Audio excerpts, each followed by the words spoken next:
All right, so for those of you not familiar with Sustainable Saratoga, we're a not-for-profit organization. We're working to encourage sustainable practices and the protection of natural resources throughout the Saratoga area. We're primarily a volunteer-driven organization, focusing on providing educational resources and opportunities for people to make meaningful action as individuals and collectively as a society to reduce our impact on the planet. Some of you might be familiar with our popular events like Saratoga Recycles Day, Repair Cafe, our annual tree planting effort, Treetoga. Others of you might be familiar with some of our advocacy work, protecting lakes and rivers, demanding action to address the climate crisis, and working to protect our valuable open spaces. One of the focuses of our work is on reducing how much we waste and how much ends up in a landfill. We call it our Zero Waste program. And the focus is really on raising awareness and providing opportunities so that we can learn more and do better to tread just a little bit lighter on the planet. One of our goals is to get people thinking about what they buy, where it comes from, and how it was made, and whether they really need it to begin with. So tonight's talk fits perfectly in this framework. And so I'll turn it right over to Margie Shepard, who is one of the co-chairs of our Zero Waste Committee, to introduce the speaker. Hi, again, thank you everybody and welcome. And I was thinking how much I loved the way this evening's presentation came about. At the beginning of the year, we were all set to do our normal zero waste events, including compost workshops and repair cafes. And of course, they all got canceled. It was very hard to look at those empty calendar pages. And after we did some brainstorming, we came up with an idea to present some of our topics on Zoom, live or recorded webinar type things. Almost the minute we put the word out that we were interested in doing this, Jen jumped out. She said she had a topic, she could teach it herself, she would like to do it in March, and she had a movie that could in some way accompany her presentation. So here we are, it's March. Here's Jen, ready to share her information and perspective. And some of you may have watched the movie. But first, let me just finish that introduction with the idea that it's very easy to introduce someone who shows that kind of initiative. Her background is business administration and public relations with a strong tilt towards sustainability. After more than 15 years in the business world, Jen now teaches a course titled Sustainability in the Business Context at Skidmore College. Recently, she was hired as a senior consultant for a sustainability team at Environmental Resources Management, designing environmental, social, and governance strategies for some of the world's leading corporations.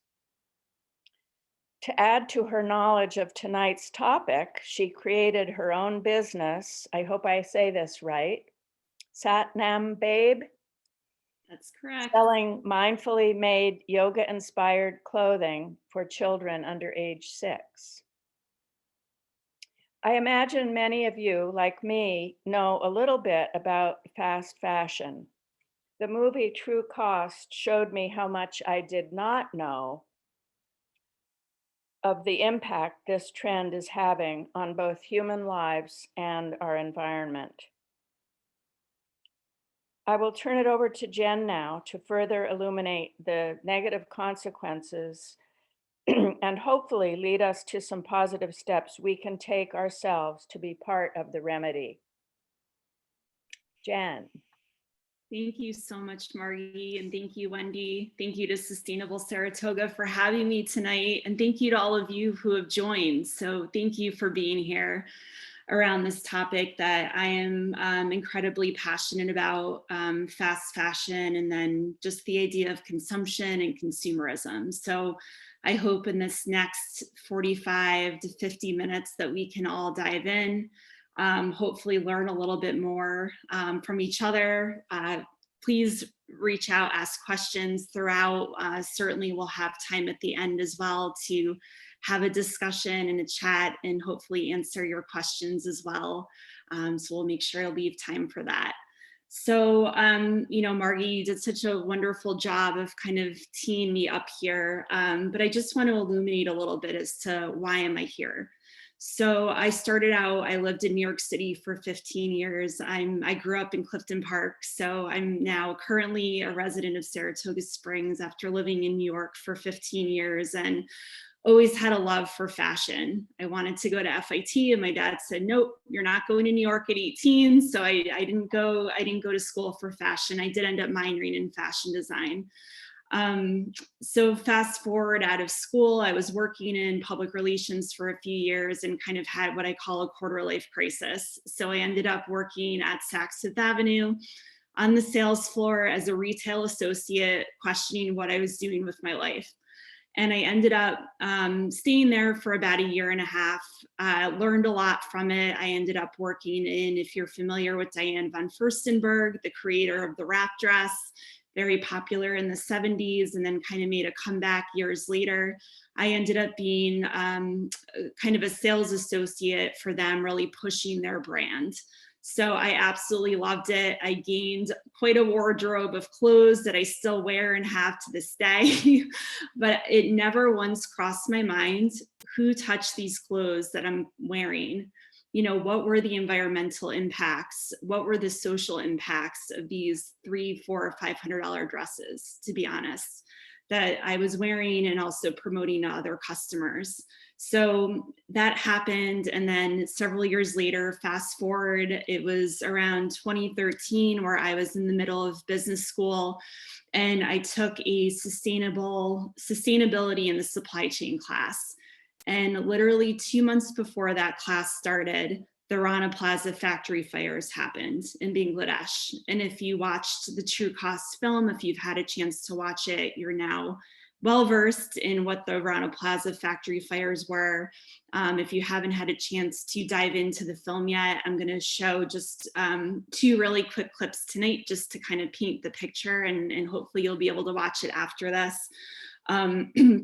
But it really opened my eyes. I mean, how could it not? For those of you who have seen the film, I mean, how could it not? So I finished business school and ended up a few years later launching my own kids yoga clothing inspired line. It was absolutely based on this idea of knowing that I could do better, seeing what was out in the world in terms of, especially with kids clothing. I wanted to bring a more sustainable, more conscious clothing company to the market. And I did, and I still run the company very part-time, I have to admit.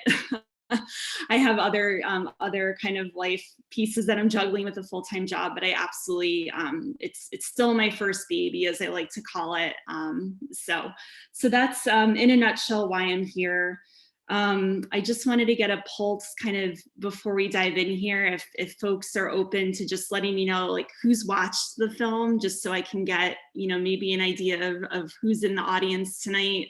If you want to just raise your hand or take yourself off mute or just write in the chat. Oh, great. That's wonderful. Excellent.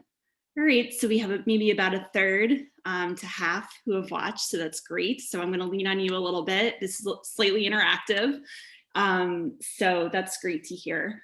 So during this next hour, I hope to discuss and have a conversation around fast fashion, this idea of consumption, consumerism through the lens of the True Cost documentary that many of you have watched, using that as a guide for us tonight. And then shifting to how we as individuals can think about perhaps shifting how we're approaching this idea of shopping and consumerism, and maybe looking at it through a bit of a refined lens after this hour is up. So I'm going to share my screen and get started. Let's see.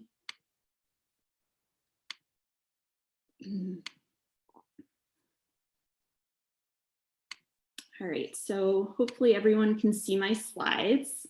So I want to just start by throwing out to the group here, for those of you who have watched the film or who have heard this idea of fast fashion before, and just kind of shout out your response if you have any thoughts. When we say fast fashion, what do we mean by this term? Any ideas? And I can't actually see the chat box because I'm sharing my screen. So Wendy, if you wouldn't mind helping, or just feel free to shout out your response. Anyone can define what fast fashion is? Fashion that's turned around for the trends immediately at a really inexpensive cost. And just to identify myself, I'm an apparel executive, so I won't try to hog the conversation, but that's what fast fashion is. Great. Well, thank you, Helene. And yes, please feel free to hop in as much as as much as you'd like. Thank you for being here tonight. All right, so yeah, absolutely. Fast fashion, it's this term used to describe a highly profitable business model. It's based on replicating what we call catwalk trends and high fashion designs, and then being able to mass produce them at lower costs. So these are just a few examples of when I think of fast fashion that come to mind. So the H&Ms, the Zara's, the Forever 21s of the world. That's kind of what comes to mind for me. And then for those of you who have watched the True Cost documentary, when we say true cost, what does this mean exactly? Any thoughts?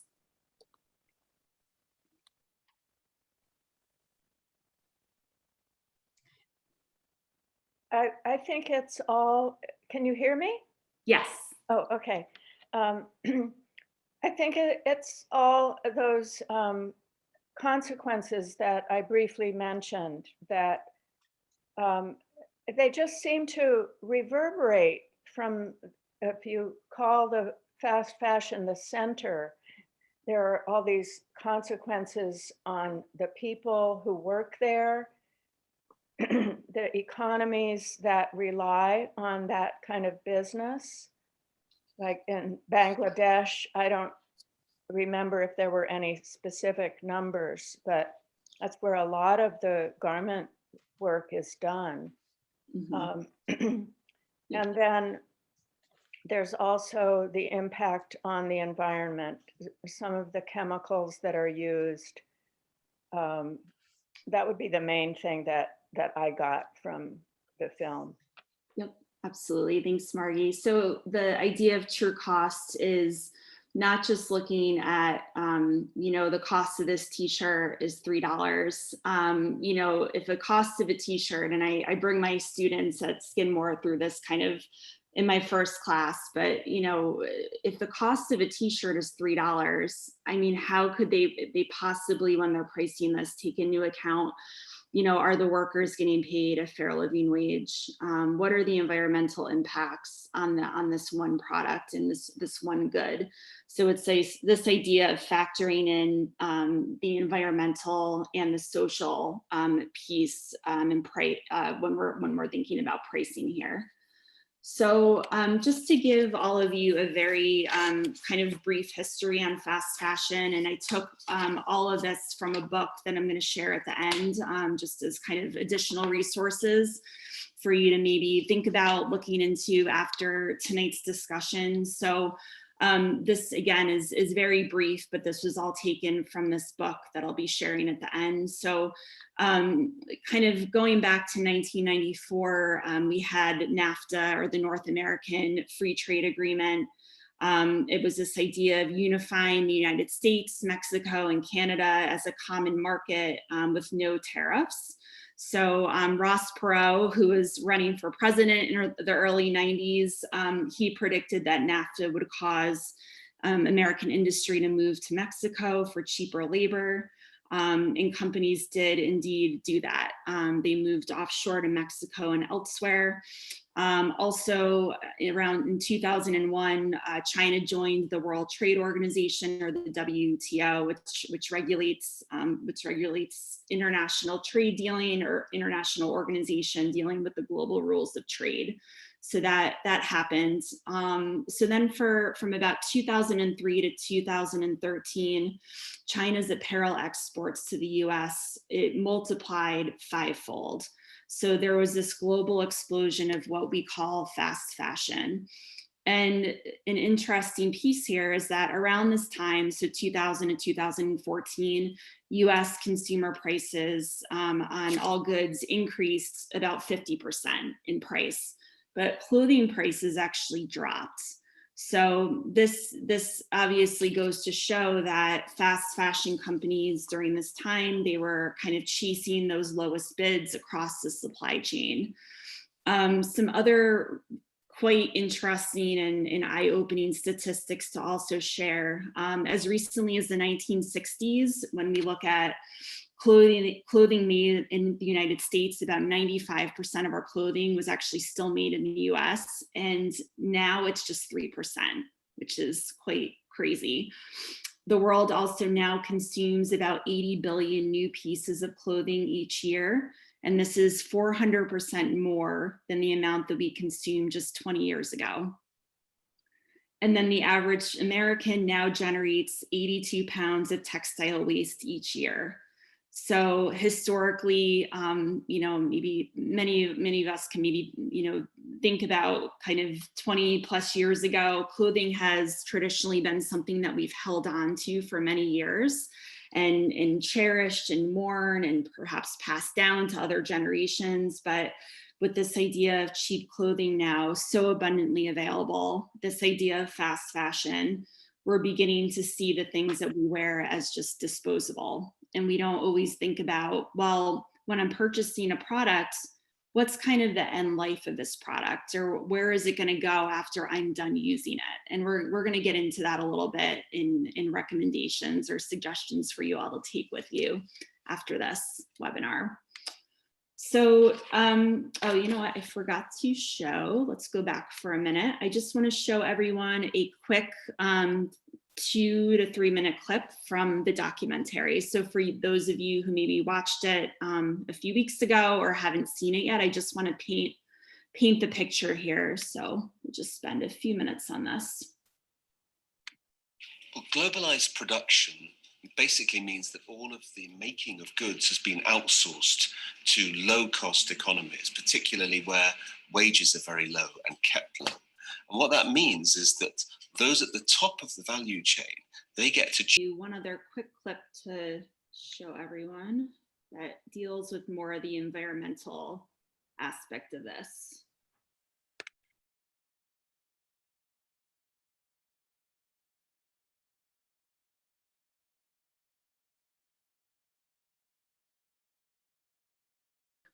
Just any initial thoughts or comments as we pause here before we move on, either from those who have seen the film or those who are seeing it for the first time.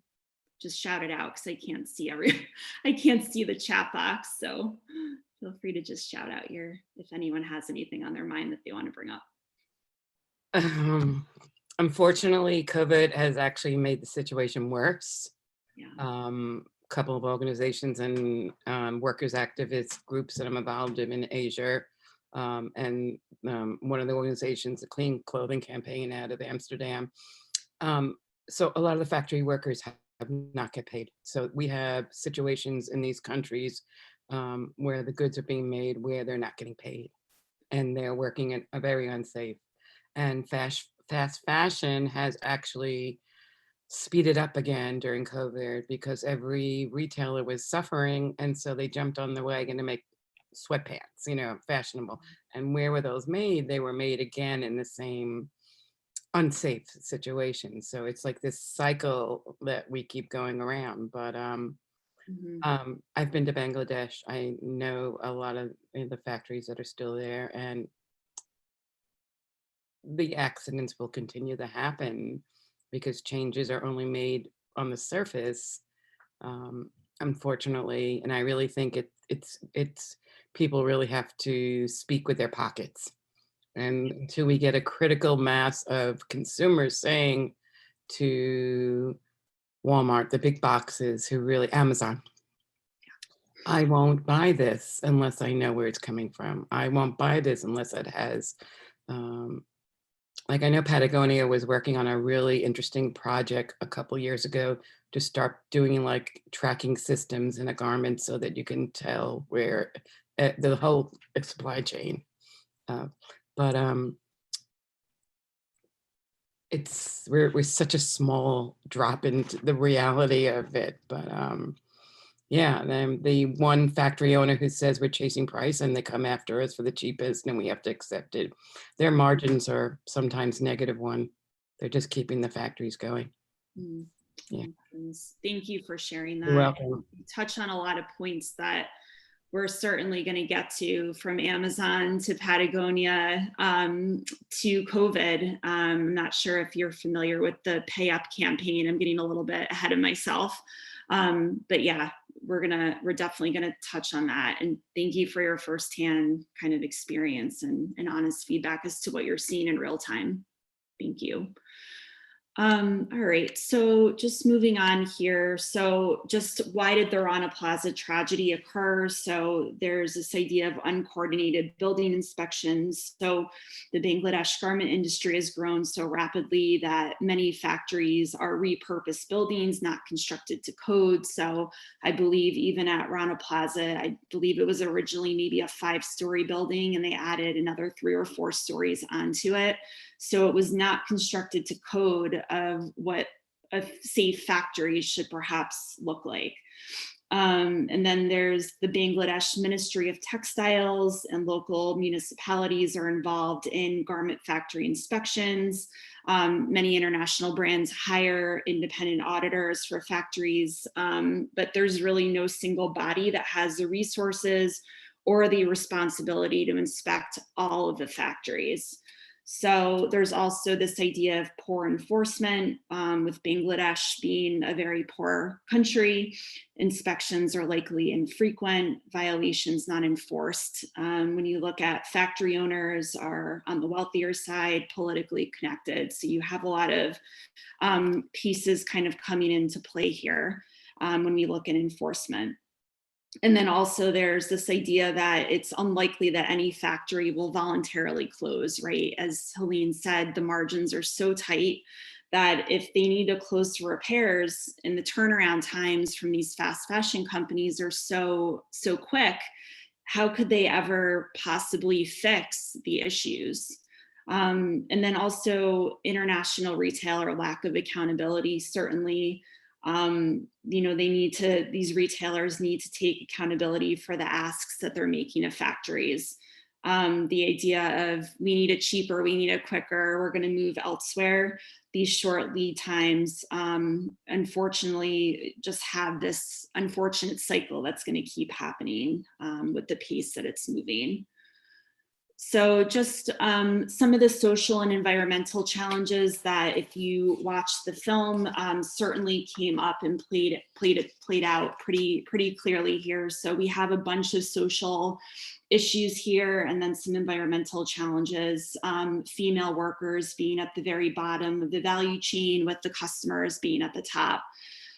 Forced to work in structurally unsafe buildings that are hot, long hours, low pay, no maternity benefits, an inability to unionize. So that was mentioned in the film. There was a woman that they kind of featured who unfortunately had to send her daughter to live with relatives in the country, or in a more rural area where the daughter was able to be taken care of.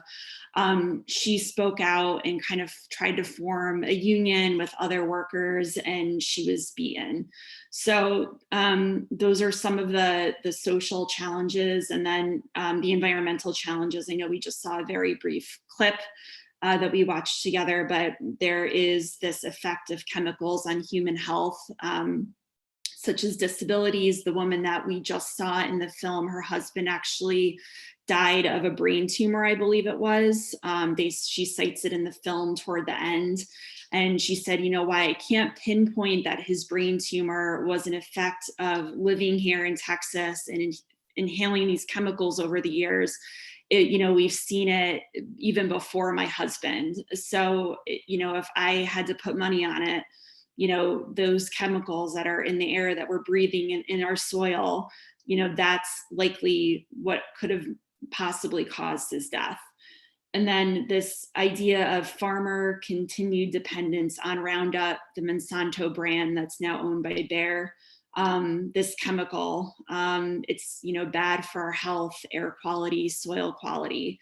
So there's this farmer continued dependence on this chemical. And, you know, that's when we're kind of growing cotton and other kind of crops that they need to continue to buy this. And I think the film mentions this. I think it's one farmer a minute perhaps dies or commits suicide, you know, by even drinking this chemical, because they're just so dependent on this and they just cannot find a way out of continuing their life, you know, because it's expensive to keep up, and it's just kind of this horrible continued dependence on this chemical to try to stay in business. So just two quotes that I pulled from the film that kind of touches on the human costs. So we need to recognize that human capital without cheap female labor would not generate profits. Garment workers need to be rewarded instead of exploited. And then nature has an economy and it is not counted. The construct of the gross domestic product measures only that which is traded. So just to kind of fast forward really quickly, you know, where are we now with Rana Plaza? So it tends to get kind of regular media coverage during its anniversary every spring. So it tends to pop up in the news. The tragedy continues to stick in the minds, whether they're following them or not, of brands, consumers. My hope, and I think my students would probably say that I'm the more optimistic person, perhaps as I try to feed them brands such as Patagonia and Eileen Fisher that I see as more of the gold stars of the fashion industry. People are hopefully starting to become more educated around this topic, and I'm glad that's why we're having this discussion tonight, so we can also all be advocates moving forward. Sohal Rana, who was the kind of the owner of the factory, he was jailed for the maximum of 3 years. In August of 2017, I tried to find out kind of his status and where he is these days, and what you know, if he's still in jail or not. Jennifer, Yeah. can I pipe in? Yeah. Under house arrest in his villa. Is he really? Okay. Yeah. All right. Thank you. Welcome. No local news I could find about that. I just looked it up recently for my class too. It's, yeah, Thank they won't say. Gotcha. Okay. And then some kind of pieces that came from the Rana Plaza. There's this Bangladesh Fire and Safety Accord. So this was created right after Rana Plaza happened. It started with about 90 European retailers. So it's a legally binding agreement between global brands and retailers and trade unions designed to build a safer and healthier Bangladesh ready-made garment industry. So it really touches on, it is a legal binding accord, which I think is really important to note here, because the US one that I'll get into in a minute is not legally binding. So the European kind of version, they emphasize continuity of business relations with suppliers. So they must commit to not remove their business from the factory for 2 years while needed upgrades are completed. on the other hand, the Alliance for Bangladesh Worker Safety. This is what most American retailers kind of did after the factory fires happened. I believe the Bangladesh Fire and Safety Accord came on first, and then they were the American version. They were very nervous about signing a legally binding agreement. So this Alliance for Bangladesh Worker Safety was kind of the American version. And they did, again, fear lawsuits from kind of having any legal connection. So that was kind of their version.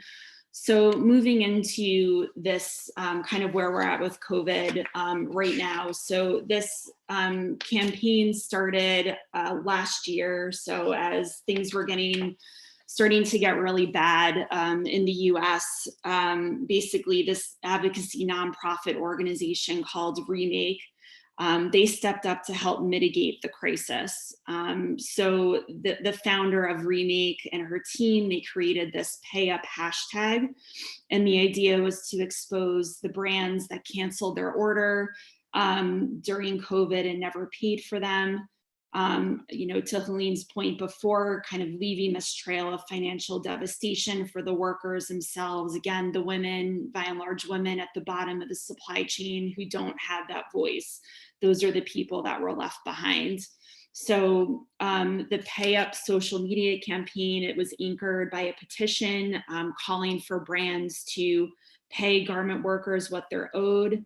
And it gathered, at least from this Vogue article that I read, it gathered over 200,000 signatures. It may very well be more at this point. And then Levi's agreed to pay as a result of this advocacy campaign. And then others ended up paying up, including Nike, Zara, who agreed to honor their orders and payment schedule from the outset. So I guess Zara was committed. They also mentioned Ralph Lauren and H&M agreed to pay up. So the campaign ended up unlocking about $1 billion in Bangladesh, $15 billion globally, which accounts for over 1/3 of the $40 billion worth of wages owed to garment workers at the beginning of the crisis. And I'm not going to show it tonight due to limited time with all of you. But if you're interested, there is a short NPR clip. If you Google NPR COVID Bangladesh, it will probably come up. But it's a woman who basically says in so many words that they're being forgotten, that she is more worried about starving and dying from starvation than catching COVID. And not being able to work. So that was kind of her perspective from that NPR clip. So moving on to kind of the last portion of this, and I want to be mindful of time, so I might kind of fly through this to make sure we have at least 15 minutes or 10 minutes for discussion. But some of you may have heard of this before, this kind of business model. So just to sum it up for you, it's called the triple bottom line. So when a business is operating, they're kind of the historical goal of business is to maximize profit or to maximize shareholder value if you're a publicly traded company. So the idea of a triple bottom line is to put an equal weight on profit. Like, that's still important because you want to make sure that you're staying in business. You have to make a profit financially, but it's also equally weighing the people aspect, which is the social piece that we've been discussing tonight, and also the planet piece, so that environmental impact. So that's called the triple bottom line. And research essentially shows that the business case for this idea of supply chain sustainability, as we call it, or the triple bottom line, is gaining momentum. So some actionable steps that I came up with, and I have this in probably about the next 4 slides or so, just jumping right in, and I'm sure we can all come up with additional ideas if we were to all brainstorm together.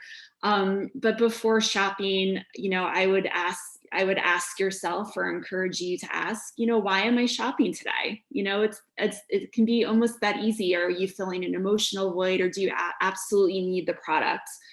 And then that moves into, do I really need this? So, thinking about if it's a seasonal product that maybe you're only using once a year or twice a year, can you borrow or rent the product? So that's another idea.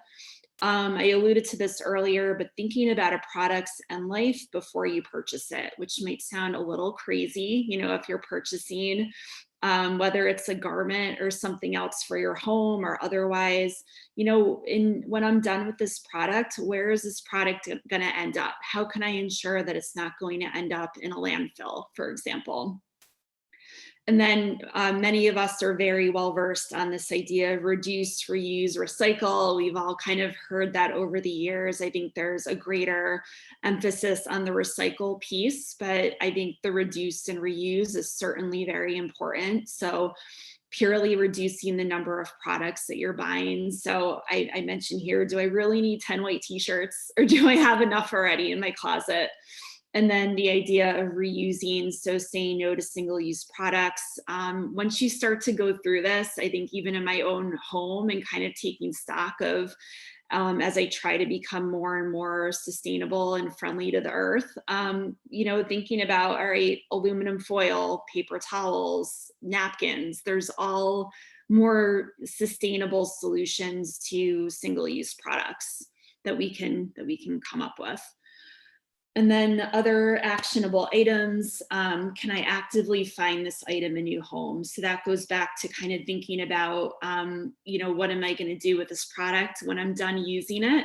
So some of ideas are naturally friends and family. Facebook Marketplace is great for local buying and selling, Craigslist as well. And then one that I really love for clothing, jewelry, shoes is Poshmark. So that's an app that I have on my phone, and you can kind of put a pretty fair price, and people will buy it. It might be up there for a while, but the stuff usually eventually sells. So that's one of my favorites. Other questions to ask yourself: can this product be mended relatively easy? Can I bring it to the local laundromat and put a patch on my jeans to get a little bit of more life out of it? Or can this product even be made into a new garment? So this idea of turning clothes into new lovely garments, something to think about. Personally, for me, just because I am not sure entirely where these clothes go, for me would be blue bins in like the Salvation Army. My issue is just not knowing personally where this product ends up. So I'll give you a quick example. It could certainly end up in a landfill. There's also this idea, or this what I've learned out of Rwanda as one example. Several years ago, their government said to the US and Europe, more of the Western countries, we don't want your clothes anymore. We're good. You can't ship clothes here anymore. So that was a really good and bold move to see on their part, that they just don't want our garbage. They don't want our clothes that we don't want anymore. So just moving on again, supporting secondhand items. So I absolutely love Patagonia's Worn Wear program. This is, a program that you can get a lot of their products in excellent condition for a fraction of the price. They are obviously this issue of, they have higher prices, but you're absolutely paying, I think, for their very robust sustainability measures on many fronts. So their Worn Wear program, you can send in your gently worn Patagonia, and then they put it back up on their site, and you can buy it for a fraction of the price. Same thing with Eileen Fisher's Green Eileen program, very similar. They also have a store, I believe, down in Westchester that has their gently used clothing for resale. Also the idea of thrifting, which I know with my class at Skidmore, more of the Gen Z market, they're really into thrifting and wanting to support products that are already in the market and not adding to more waste. Also, this idea of upcycled products. So there's this gentleman based down in New York. He goes by Zero Waste Daniel. If you Google him, I follow him on Instagram. But he basically takes garments that people don't want anymore. He takes scraps of textiles that people are getting rid of, or companies are getting rid of, and he makes these amazing clothes and products out of it. Oh, and then one very important one that I almost just skipped over is thinking about shopping B Corp certified companies. So many of you might already be familiar with this, but I highly encourage you to check out their website. If you go to their homepage, you'll be able to scroll through the several thousand companies that are already B Corporation certified. They take very much a triple bottom line approach. So they have a very stringent assessment process to go through. They essentially certified B Corporations. They meet the highest standards of social, environmental performance, transparency, accountability. So these are all very important things if you're looking to shop a little more consciously. To if you want to support that, definitely check out their site. There's big companies on there that we're all familiar with, such as Eileen Fisher and Patagonia, other smaller companies that you've probably never heard of. So it's definitely worth checking out. I'm a huge proponent of B Corporation companies. And then I would just say, obviously, we all want to shop local, right? We want to shop in our local community. We want to shop and support our local businesses, especially during this crazy year, but of course beyond as well. I would say, absolutely do that. I'm sure we all want to do that. I would say also feel empowered to be inquisitive and strike up a conversation. So, perhaps asking the owner, how do you source the products in your store? I'd love to learn more about it. Do you have partnerships with local suppliers that you're cultivating? Do you carry fair trade certified or organic cotton or B Corp certified products? And, share that these elements are important to you when you're shopping, and thank them for the dialogue. And hopefully they'll appreciate that and want to have that dialogue with you, just so you're more informed. And then lastly, in terms of actionable steps, going to Helene's point earlier, I think there's many challenges with Amazon that we're not going to have time to go into during this discussion, but I would say try to shop directly from a brand whenever possible. If you find it on Amazon and can go directly to a company or a brand website, they're going to get more money directly. Amazon takes a huge cut from all level of, whether you're a big or small company. But when I was looking to perhaps think about selling on Amazon for my business, they were going to take 30%. And I was like, no, it's just not possible. I didn't want to go there. And then they charge an additional monthly fee as well on top of that. So I think it's challenging for small businesses. So I would say try to shop directly from the brand whenever you're able to. And then also gifting practices. I think, around Christmas or the holidays, we are kind of used to just gifting and sharing our kind of love for people by giving gifts. So I would, encourage you to maybe be direct with people if you're looking to maybe cut down on some of that consumerism as you're maybe revisiting. How do you want to kind of go from here after you've watched the True Cost film and kind of had this discussion tonight? Maybe thinking about some of your gifting practices and just saying, I love you and I want to see you and I want to spend time with you. And I actually had that discussion with a few of my family members this year to say, I'd rather just spend time with you than give gifts. So that's obviously a personal decision. And lastly, as mentioned before, if a t-shirt is $3, ask yourself, what is the true cost of this shirt? Because it's clearly cannot be reflected. And then just very quickly, so we have time for a few questions and comments. I thought this was a brilliant ad. It actually ran in the New York Times on Black Friday in 2011. Patagonia naturally put out this ad. with the message, "Don't buy this jacket." So they got a ton of additional press, and it continues to kind of resurface years later. And I think it just goes to their approach of they're such an environmentally and socially forward company. They're doing a ton in the innovation space of continuing to iterate on their products and innovate constantly. That they're all about kind of this closed loop supply chain and being able to make sure that their products are not ending up in landfills and that people are simply buying only what they need. So that was kind of the message of this ad. And then Eileen Fisher, this is a quote, this is Eileen. She envisions a future where the clothing industry actually helps restore the planet. Just imagine the impact if every company took their clothes back and turned them into new designs. So this idea of, again, keeping the products, out of landfills essentially, and out of countries that don't want our waste. So I want to just throw this out to the group, just after kind of this short time together and watching the film. Does anyone think that we'll see a future without fast fashion? Any thoughts? And there's no right or wrong answer, just to kind of get folks thinking here. Any thoughts on that piece? I think it would take more of consumer awareness.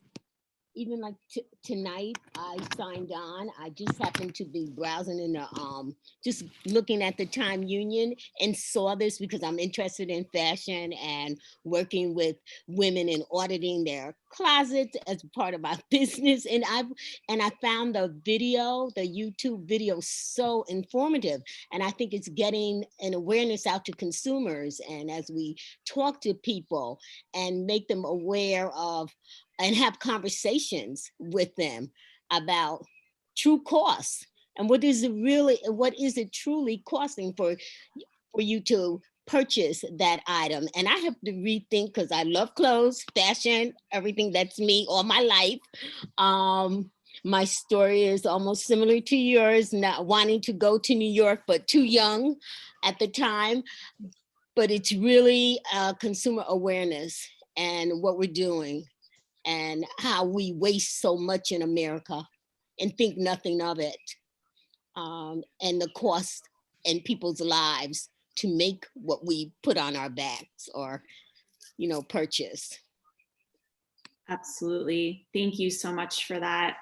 Yeah, I mean, as a consumer, we can absolutely make a difference here. We can shop more consciously by voting with our wallet. Without customers, a business simply can't exist, right? So to have that honest dialogue, with brands, I've commented on social media before, questioning brands' practices, to try to make my own honest assessment of whether this is a brand that I want to support and put my money behind, or it's not. So I think it's just having that consumer pressure, doing your due diligence and educating yourself. And it's not something that will come overnight. This has taken me years and continuing to learn as I teach my class and continuing to iterate. And, it can take some time to kind of get to that space. Because sustainability, it's not super cut and dry all the time. There's a lot of factors to kind of factor in, the environmental and the social pieces, as we're looking at and analyzing brands. So any other thoughts on this question? Will we see a future without fast fashion? I can just jump in for a moment. I think we will with the generation you teach. Mm-hmm. I see it in my 26-year-old daughter. But I'm concerned, like with anything else that we've experienced this last year through this, our pandemic and everything, we're going to go a little bit backwards. There's going to be a bent up demand.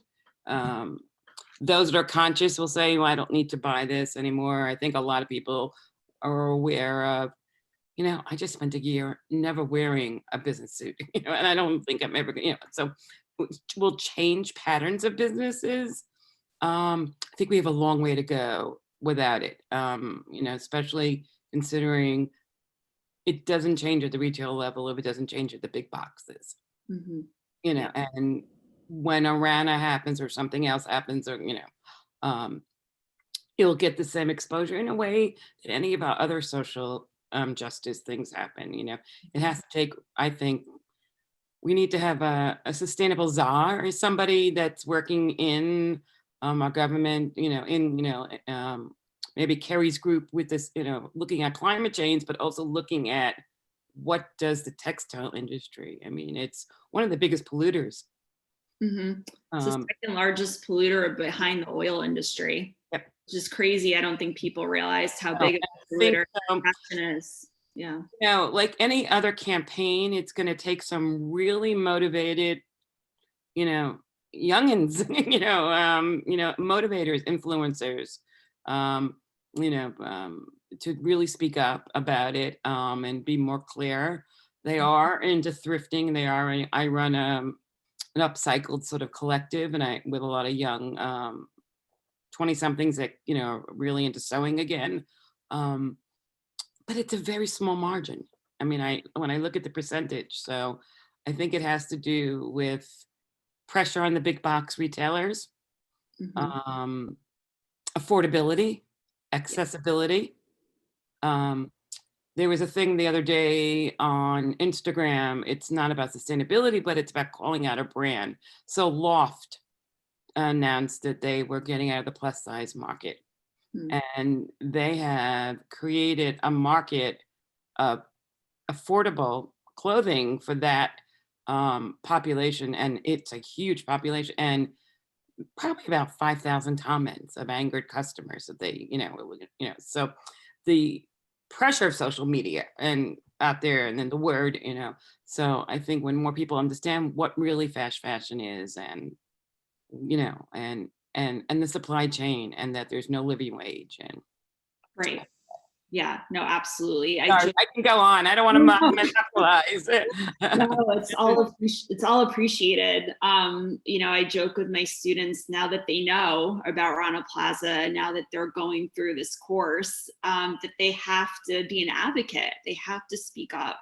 They have to talk about this with their friends and their family members and on social media, because they get it and they're just like shocked, like many of you probably have, were from watching this film, that this is the start of change, right? Is to be educated.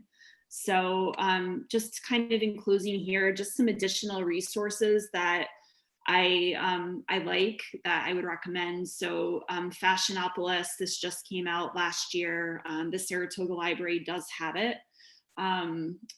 Gives a really good history of fast fashion and goes into other brands that she kind of studied. So it's really good and it's more current. Other two films that I recommend are River Blue. This really focuses on the blue jeans industry, which is quite fascinating to learn about, just the dyes and it running in the streams. And I think it's a good follow-up to watch if you appreciated the True Cost film. And then also Kiss the Ground, which came out relatively recently. That's all about the importance of soil health. So that's another really good one that I would highly recommend for folks who are interested to kind of continue their education and learning around this important topic. So I want to be mindful of folks' time. Maybe if we could stay on an extra 3 or 4 minutes, I'm happy to answer questions or continue the dialogue here. Anything that's on folks' minds, would be happy to. Yes, Margie. My experience working on plastic bags and other related issues has shown me how difficult it is to put the responsibility on individuals.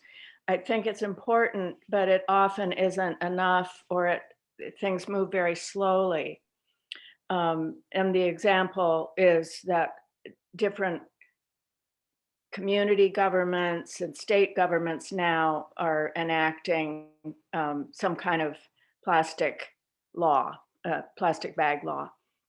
And I was interested in the whole sort of analysis of what happened at that Bangladesh factory and how the government played a role in that by not providing enforcement, inspections, making sure that people were safe.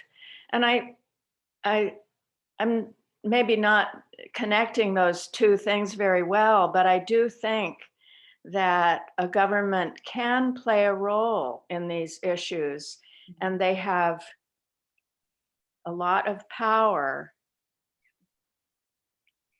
to make faster and more effective change.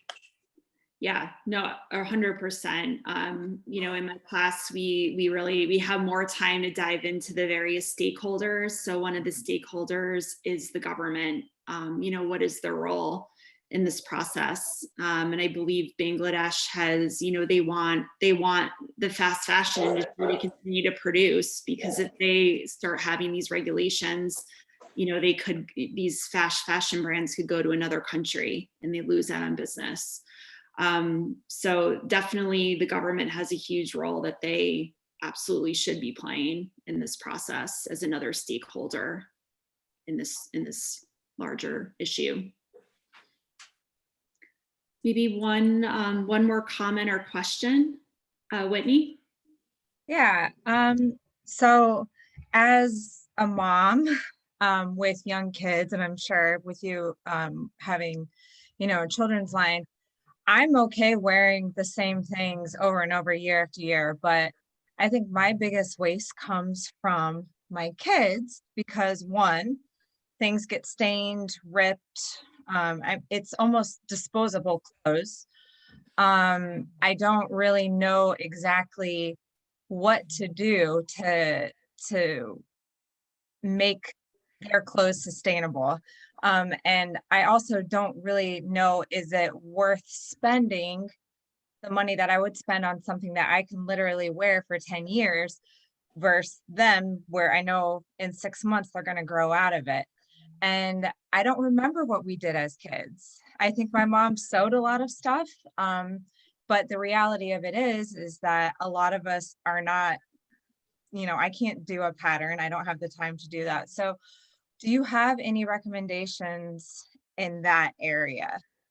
Yeah, that is a fantastic question, and something that me as a small business owner managing a kids clothing company absolutely thinks about and questions constantly. Am I in the right business? Should I continue to do this? But I know that the message behind it is also important and near and dear to my heart. I would say first think about, I think the mindset also of new moms when they're pregnant, this idea of baby registries, registering for clothing, registering for simply stuff beyond clothing that may not be absolutely necessary or needed.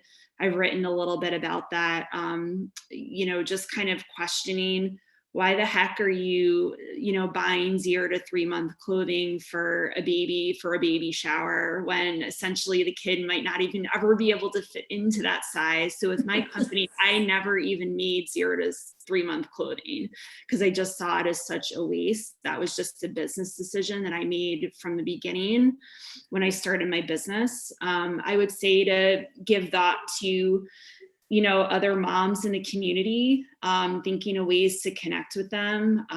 If there are moms out there who have kids that are a little younger, to try to make that connection to passing down clothes more consciously. I know it might take a little bit of extra time and effort to kind of do that, but I know when I hopefully have my first child, like, I don't want to register for anything. I want to be able to try to seek out, those who have already had kids, to just use what's already out there. Cause there's just so much just from, friends or friends of friends that's already kind of out there and in decent shape still. So I don't know if that helps at all. But yeah, it's a issue that I continue to kind of you know, battle in my own head as a business owner. And I'd like to eventually, you know, put in some sort of a, similar to the Patagonia Worn Wear program, be able to take back gently used clothing, or to be even able to bring it to a dry cleaner or mend it, so I can resell it at a discount. So I think more brands should be doing that, especially in the kids clothing industry. So that's just kind of my thoughts. I would like to make a suggestion that you could also do almost like an audit of your children's closet and look at things that are staple items that they could use that are cross-seasonal, and do some pairing of clothing and interchanging, making outfits that would go from one year to a next. And then there will be possibly pieces that you may want to buy to make them more fashionable and to update them. Yeah, so layering maybe long sleeve shirts under a short sleeve summer dress. I know I do that as an adult. So maybe it's, you know, it might be worth considering how, you know, putting leggings under a little dress and then being able to wear it in the warmer months too without the leggings. So definitely maybe a way to get some more wear out of it. Whitney, if I can just jump in quickly. I've been a children's apparel executive for almost 30 years. I know it's so much quicker to go to Amazon or Kohl's and buy that replaceable t-shirt for $5.99. I mean, no question about it. If you want to really commit to this, it means more time on your part, which probably as any mom has very limited time, but ThreadUp, you know, Facebook Marketplace, even consignment shops. I mean, depending on where you live. And I'm talking, not talking Salvation or Goodwill, I'm talking like a good kids consignment shop like Apple Orchard, there's a couple of others. You'd be amazed. Not my daughter, but I helped my niece when she was pregnant. There was Baby Gap stuff with tags still on it in incredible condition for like $2.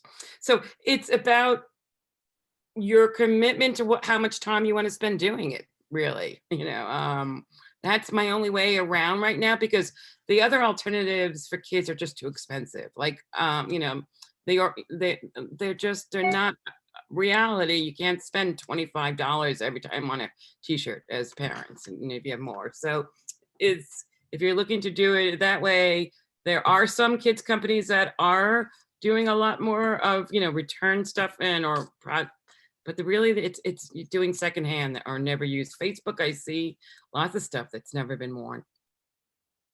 Yeah, Facebook Marketplace is great. Yeah. I've known parents that have gotten great deals, you know, local on that. So yeah, absolutely. Well, and I will say, so I've been to Cuddlebugs in Saratoga many times. It's a kids consignment shop, and especially in this area, it's been fantastic for getting snowsuits and things like that. Yeah. And but you're right, Helene, it takes a lot more energy. There are times when even walking into the mall and getting there and parking, that's, right, I know, a silly hassle, but it is. And then I walk in and I don't find anything. But overall, kid or adult, it takes a lot of effort to implement these changes that we're discussing tonight. It would be so much easier to sit on the couch and scroll through whatever biggest sale I just got an email about, and it's here in 3 days.